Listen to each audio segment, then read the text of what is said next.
Утре е духовденска задушница, ден посветен на покојните. Овој ден е токму во пресрет на денот Педесетница, односно слегување на Светиот Дух врз апостолите.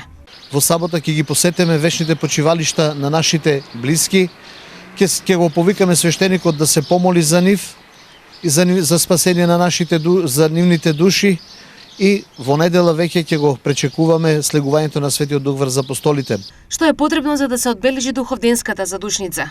Потребно е секој на гробот да донесе пченица, вино и свеќи, да го повика свештеникот, да направи молитва за покој на душата.